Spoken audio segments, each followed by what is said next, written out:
Si me preguntas por las nociones, los conceptos básicos de política y ciudadanía y su comprensión en el contexto actual, mi opinión es que hay una considerable confusión, si no incluso una tergiversación.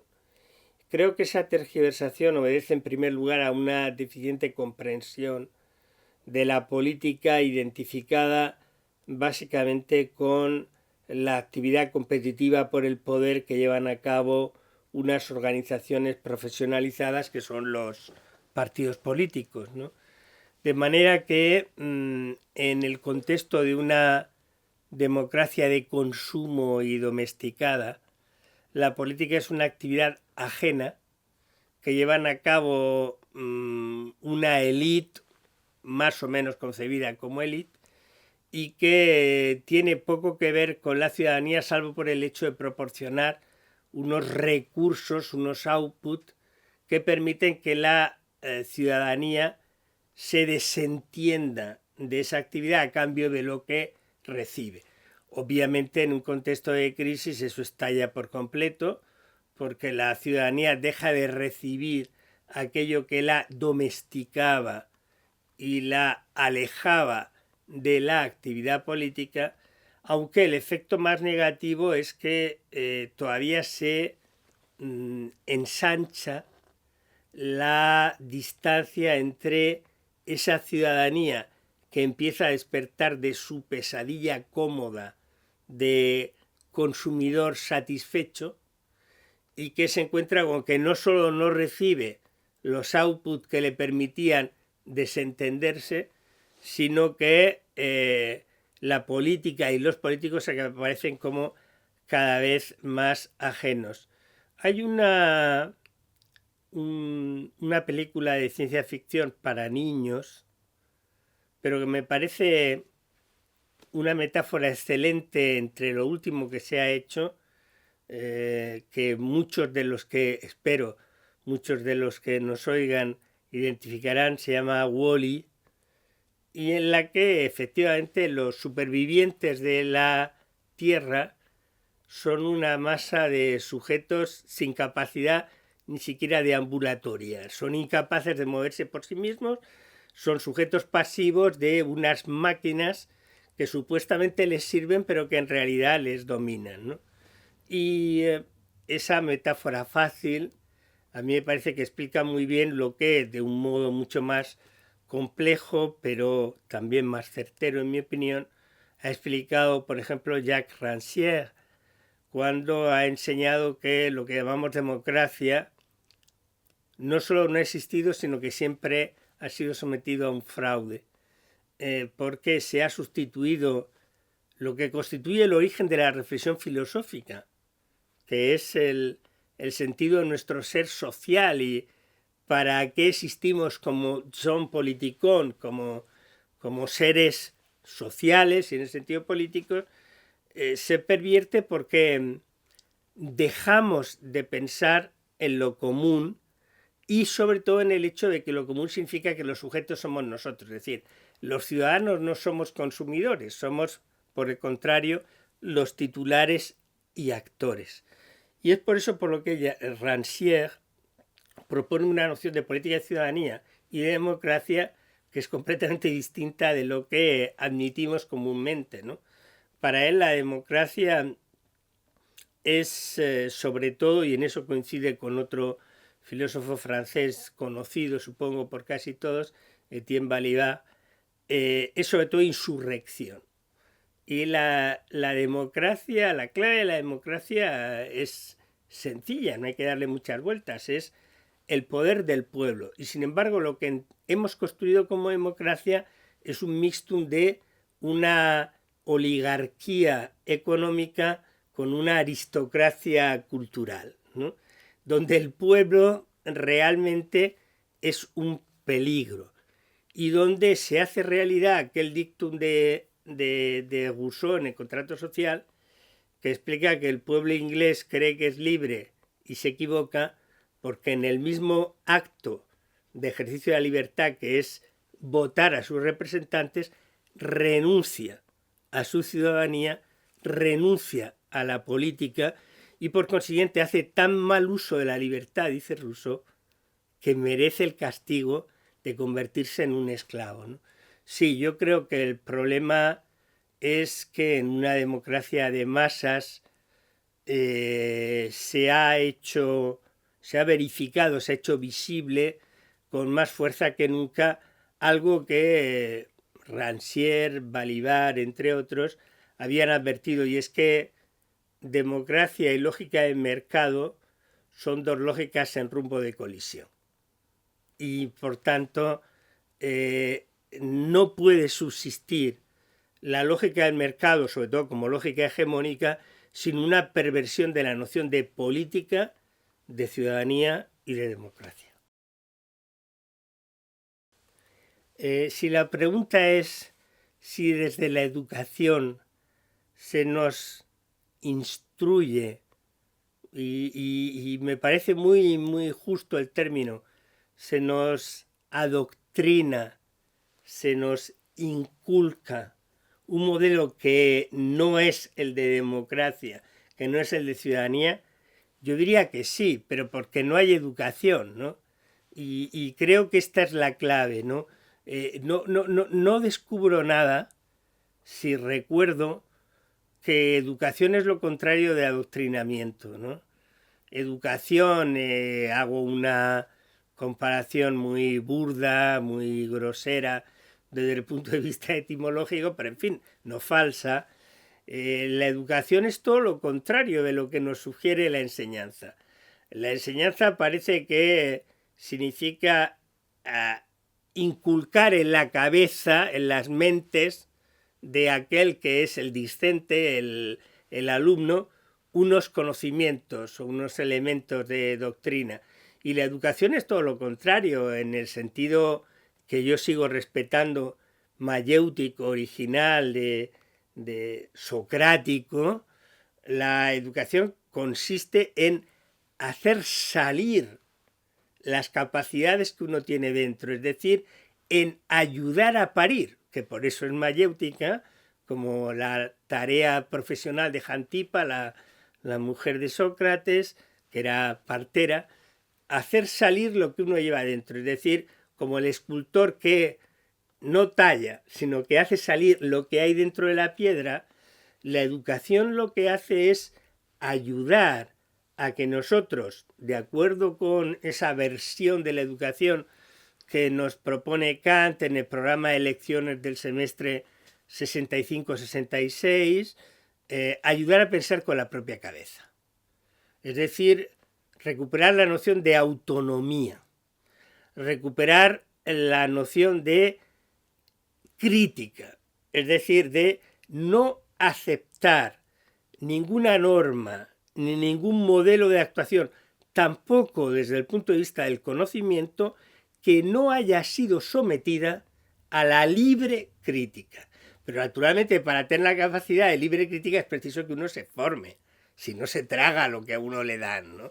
Y por eso la importancia de la educación en el sentido de la pregunta, ¿no?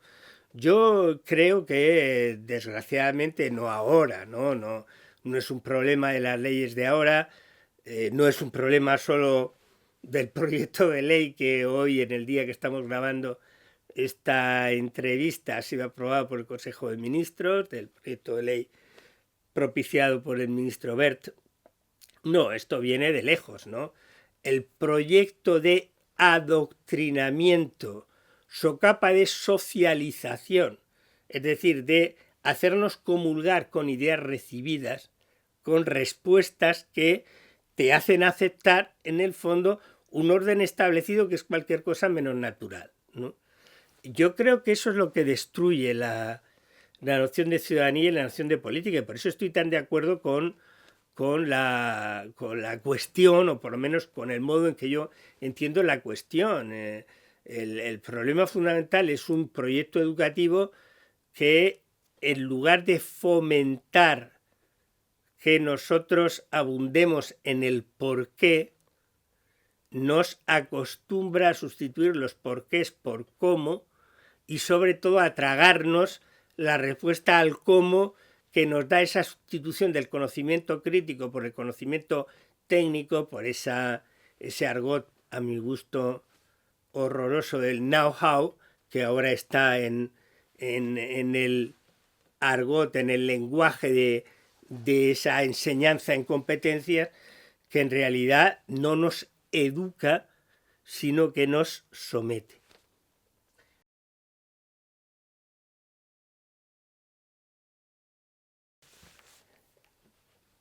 La cuestión de que ahora cada vez se plantea con más frecuencia, de si plantear una enseñanza en torno a los derechos humanos sería inconveniente o ilegítima porque en el fondo es un adoctrinamiento ideológico, me parece un ejemplo de lo que, si me permites, he intentado invocar en la primera de mis respuestas, es decir, la perversión del modelo educativo. A mi modo de ver, el objetivo filosófico de la educación como proyecto social no puede ser otro que el de propiciar la emancipación de cada uno de nosotros, es decir, nuestra capacidad de pensar por nosotros mismos y de esa manera contribuir aparentemente de modo paradójico al bien común. Es decir, no desarrollar un atomismo individualista en el que cada uno lucha por lo suyo en una competencia salvaje, sino comprender que cada uno de nosotros no llegará a realizar su proyecto de vida si no es, como enseña una corriente de filosofía que va de Aristóteles a Hegel y a la teoría del reconocimiento, con Schelling quizá como el que lo expone mejor, como ser con los demás, ¿no? En ese sentido, a mí me parece que la clave de la educación, la clave del proyecto educativo, y por eso me parecía tan importante una asignatura como la educación para la ciudadanía, está en la comprensión de la dimensión práctica del proyecto educativo, práctica en el sentido filosófico, no pragmática, no utilitarista, sino en el sentido de enseñarnos a vivir una vida buena. Y una vida buena, es decir, una vida que contribuye a crear una sociedad decente, tiene como clave de interpretación los derechos humanos. Ahí es donde a mí me parece que los derechos humanos, al contrario de un instrumento de adoctrinamiento, son justamente la clave interpretativa, la clave de construcción de un proyecto social que permite conjugar mi emancipación con la emancipación de los otros. En ese sentido, si se puede decir así, no sé si me explico bien, porque es una fórmula compleja. Los derechos humanos no son una asignatura, ¿no?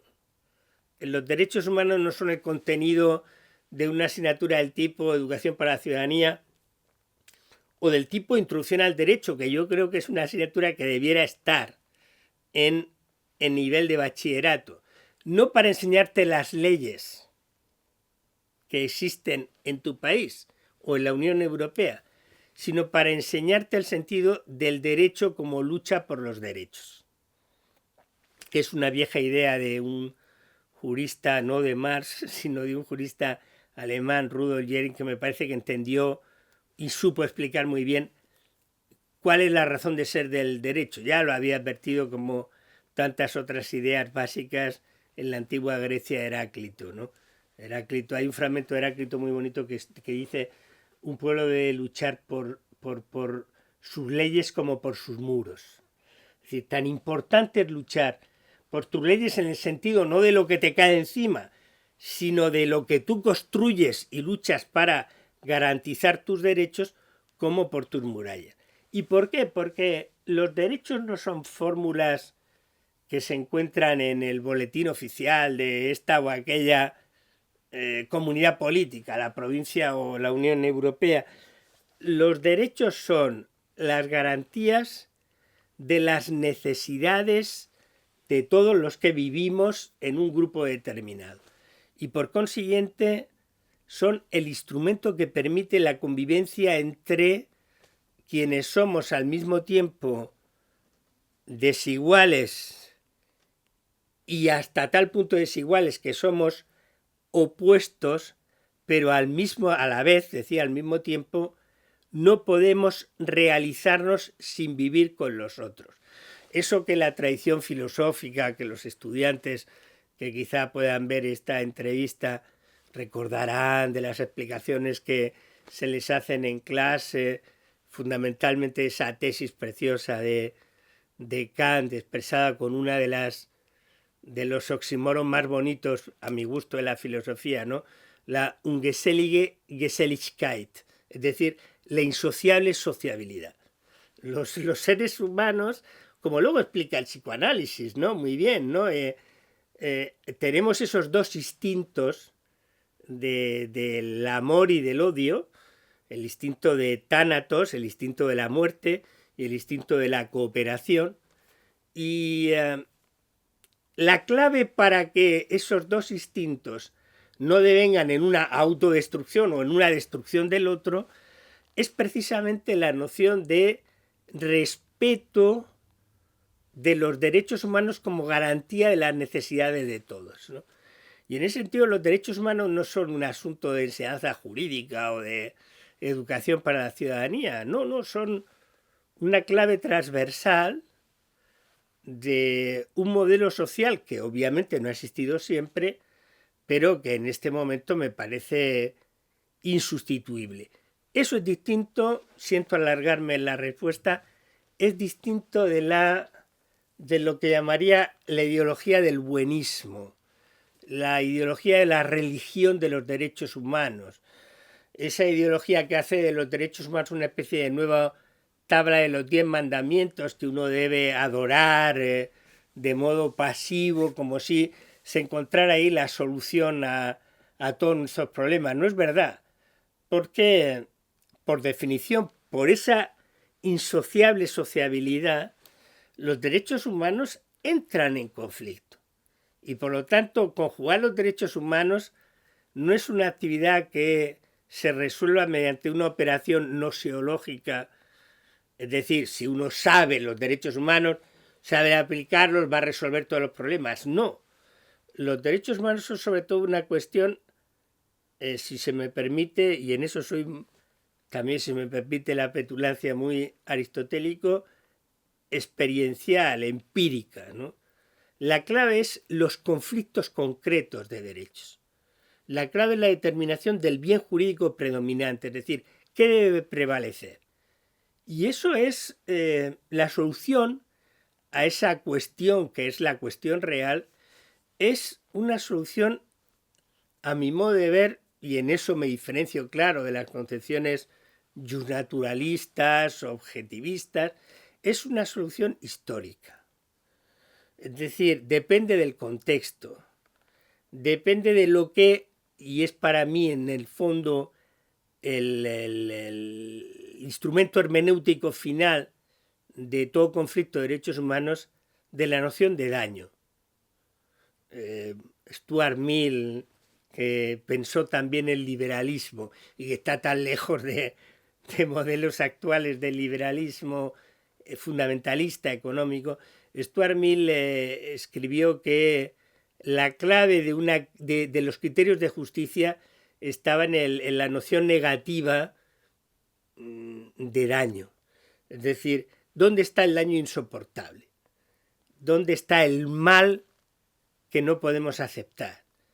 Y yo creo que es eso lo que nos permite decir, en este conflicto de derechos hay este mal que nos resulta inaceptable y por lo tanto debemos evitarlo y fallar en este sentido.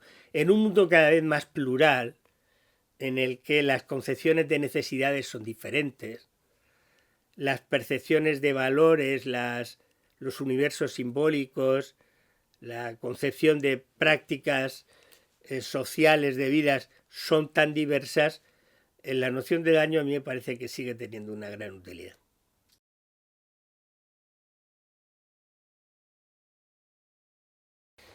A mí me parece que uno de los errores más graves, si puedo decirlo así, y me gustaría poner todo el énfasis en mi respuesta, que se están cometiendo en el actual proyecto educativo, es la sustitución de la educación en el arte de las preguntas, en el arte de saber preguntar, por el adoctrinamiento en el arte de las competencias, el arte de cómo saber hacer, ¿no? En ese sentido me parece un desastre, pero no es un desastre natural. Es obviamente el resultado de un plan deliberado, la desaparición o el intento de disminución, de reducción de la presencia de asignaturas como la filosofía o la ética, y añadiría la introducción al derecho, y ahora trato de explicar la relación, en los planes de estudio de la enseñanza secundaria. Soy de los que considero que, sobre todo en un mundo como el nuestro, en el que la adquisición de conocimientos en el sentido de un inventario de saberes tiene cada vez menos sentido porque la tenemos a nuestro alcance con un mínimo de destrezas informáticas, es menos importante que la capacidad de discriminar, de aprender a entender qué es lo importante y lo que es menos importante, de saber, como en ese viejo poema, distinguir entre lo urgente y lo necesario. Y creo que en esa tarea precisamente la formación imprescindible es la que nos proporciona la filosofía. La que nos proporciona la filosofía y en particular, a mi modo de ver, esa rama de la filosofía que es la ética. Creo que hay una estrechísima relación entre la ética y un cierto modo de entender el derecho, ¿no? Naturalmente, no me refiero al conocimiento del conjunto de manifestaciones que aquí y ahora se nos presentan como el derecho vigente, el cuerpo legislativo y jurisprudencial de las leyes y las decisiones que organizan una sociedad. Por supuesto, es interesante conocer eso y sobre todo es el tema de trabajo y de formación de un tipo de profesionales, pero no es tan importante desde el punto de vista de la formación de la ciudadanía. Quiero decir con ello que el modelo educativo en cuanto a un proyecto que intenta que cada uno desarrolle sus capacidades y sea capaz a su vez de construir su proyecto de vida contribuyendo a un proyecto de vida decente para todos, no es posible sin la palanca clave de la formación filosófica, de la formación ética. Sobre todo porque, claro está, no concibo, yo creo que prácticamente nadie lo concibe hoy, la formación filosófica o ética como el aprendizaje de un código, sino por el contrario como la formación en el autocuestionamiento de las preguntas fundamentales, en saber interrogarse y ser capaz, en el fondo, vuelvo al lema kantiano tan manido, de pensar con la propia cabeza. Claro está, pensar con la propia cabeza necesita una información del mundo. Esa información del mundo hoy nos la proporciona más que antiguos manuales de filosofía, nos lo proporciona la ciencia. Y yo creo que en ese sentido, para la formación de un ciudadano, es imprescindible el conocimiento de esa información del mundo que nos proporciona la ciencia. Y por tanto considero capital que a los niños se les proporcione la capacidad de interrogación y de aprendizaje de ese conocimiento científico. Pero el sentido de utilización de ese acervo de conocimiento es el que me va a proporcionar la ética. La ética no es un contenido más que sumo a la física o a la matemática. La ética es un hábito de carácter que me ayuda a ser capaz de hacerme con radicalidad las preguntas de sentido. Preguntas de sentido que seguramente no tienen una respuesta definitiva en el sentido, perdón por la redundancia, de un código como los 10 mandamientos. Es decir, vale, ya me sé los 10 mandamientos, por lo tanto tengo el sentido de la vida, o me sé lo que sea, da igual, los 10 mandamientos o un código utilitarista a lo Bentham, es igual, ¿no? No, es la capacidad de interrogación informada, lo que exige, obviamente, que tenga el hábito de formación de mi razón. Y ese hábito de formación de la razón, yo creo que la ciencia es imprescindible. Lo que llamamos ciencia, contenido científico, lo que llamamos los hábitos de interrogación y de desarrollo del aprendizaje y del conocimiento me proporciona la matemática, la física, etc., ¿no? Pero lo que me sirve para decidir las preguntas, vuelvo inevitablemente, lo siento, a un planteamiento muy, muy clásico kantiano de qué es lo que puedo esperar, qué es lo que tengo que hacer, eso me lo proporcionará esa formación filosófica que para mí es la ética. Lo que sucede es que como esa formación filosófica no la ejerzo para ser una mónada, un átomo encerrado en mi realidad autosuficiente, sino para relacionarme con los demás y crecer con los demás y desarrollarme con los demás, es muy importante que entienda cuáles son los modos de articular mi libertad con las de los demás. Y ahí es donde nos encontramos con el derecho, ¿no? El derecho en realidad no es más que un desarrollo de ese hábito de pensar, de plantearme las preguntas clave, de ofrecer a los otros propuestas de relación que proporciona la ética. Y por eso me parece imposible separar la formación ética de la formación jurídica. No puedo concebir una formación jurídica básica como la que yo pretendo, la que tiene que tener todo ciudadano, sin la formación ética. Es un desarrollo de la formación ética. Con eso no quiere decir que todos los chicos en la escuela tengan que estudiar el Código Civil, el Penal, la Constitución y todas esas cosas. No, no, no. No, lo que tienen que estudiar es el derecho, el sentido del derecho, como una herramienta que me permite articular mi libertad con la libertad de los otros en el contexto de las necesidades históricas en las que vivo, ¿no?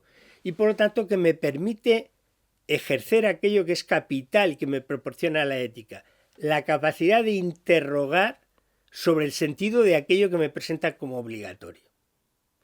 Por eso, para mí, la clave de una formación para la ciudadanía está en ese desarrollo de la formación ética que me lleva a la conclusión de que antes que obedecer hay que pensar y que por tanto el criterio de juicio de una democracia está en la capacidad ciudadana para disentir. En la medida en que la democracia es capaz de albergar esa libertad de juicio, que es la libertad crítica, tiene mayor calidad. Si la democracia depende del sometimiento mecánico ciego, es una democracia muy débil y creo que algo de eso es lo que estamos viviendo hoy.